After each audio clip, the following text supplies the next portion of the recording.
Okay, so following this whole session, I would like to start with a quick question. Does anybody recognize this person? Bill Gates' dad? No. I'll give you a hint. His name is George Akerlof. Rings a bell? No. Great. Because this guy is a professor of economics in Georgetown. But when George was a student back in the late 80s, his roommate at one point moved to another place in the country, kind of far away, so he asked him if he can get the stuff that he left behind, just put it in a box and ship it the next day. George said, yeah, no problem. The next day comes up, he wants to attend the task, but however, then he realized that he has other stuff that he really needs to do right now. So he says, no problem, I'll just do it tomorrow. Puts it on the side and waits for tomorrow. Tomorrow comes, and with that tomorrow comes, he's been waiting some extra time. With that time, other tasks came in. And when tomorrow comes, he actually has other tasks that he really needs to attend at that moment. So he pushes it again, and again, and again, and again. A whole year went by. But at that point, he was like, I'm ready. I can ship it right now. I have the time. I want to do it. He calls up his friend. Turns out his friend doesn't really need that stuff anymore. He bought everything already. And the reason I told you just this story is because today we're going to speak about procrastination, which projects a lot of the things came up in the session. I'm going to tell you about a little bit about the phenomenon and ways to overcome it. So what is procrastination? Well, it is to voluntarily delay an intended course of action despite expecting to be worse off for that delay.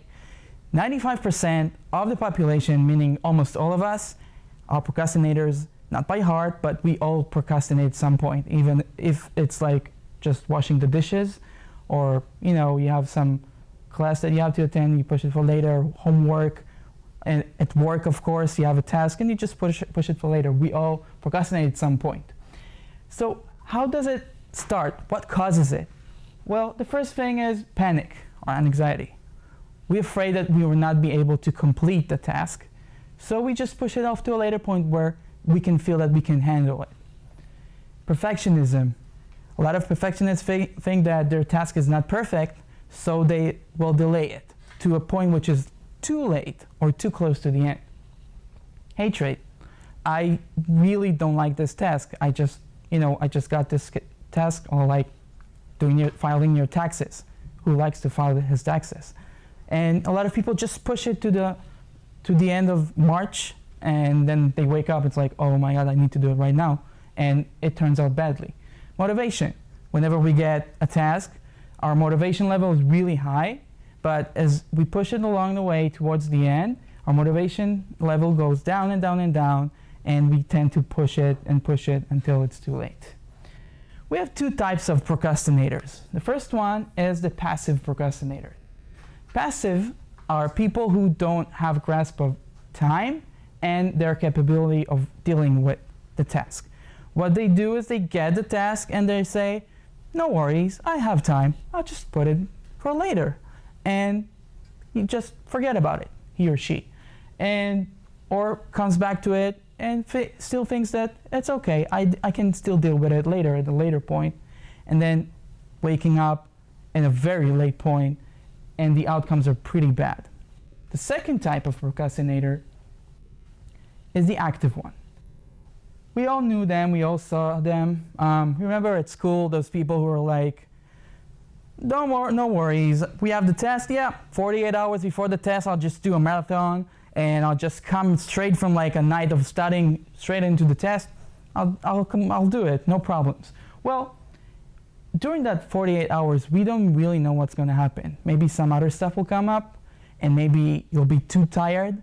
And of course, after a night of just studying, you come to the test, you could be too tired to complete even the task. That's the active procrastinators. They like the pressure.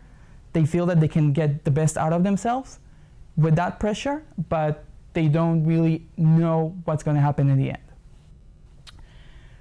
Well, procrastinators are not lazy people. We talked about, people said laziness, take a lazy day, and they're not avoiding. because laziness, not taking a lazy day off, it's important to distinct between the two. Laziness are people who really don't care. They take the task, they put it on the side, and what happens. You know, it doesn't matter. Avoidance is, I really don't want to deal with it. I'm going to put it on the side. Hopefully, it will disappear, or somebody else will take it. Great. Procrastinators actually plan. They actually plan to deal with the task. However, it's going to take them a lot of work, and it's going to be really hard for them to cope with it all the way through to the end. So how do we deal with it? Well, the first thing you can do is create a list and follow up. We just said create a list of goals and follow up with the list. I work with those lists every day for everything I do. From washing the dishes to making an Engage video, I go with the list, and whenever I'm done, I cross it or mark with a V, and that helps me to create my success stories. Because when you use your success stories, it's easier for you to move from one task to the next one. Especially if one task is similar to the next one, you know you just complete something similar, so it's a piece of cake.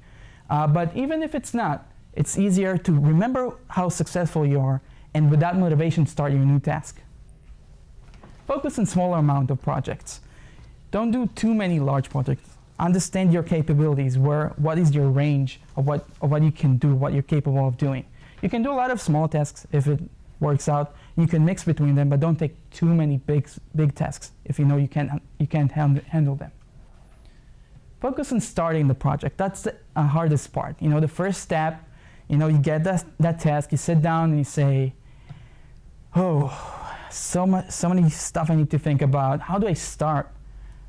But getting into it, just when you got it, when you have the highest motivation, probably will do the best for you. Because even if you just start in it, and then you break, you go out, you come back, you're already in there. You can keep on going with the flow, and you don't have to be at that step before when you think about, oh, what I'm gonna do now, how I'm gonna start with it.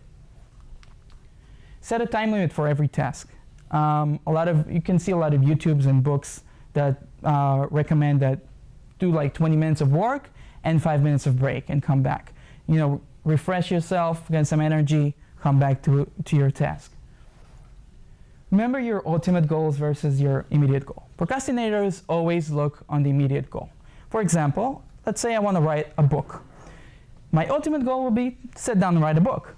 But if instead of that, I start cleaning the table and then cleaning my house and then cleaning my car, and I'm looking on the immediate goals that will, to me, looks more satisfying at the moment and more important.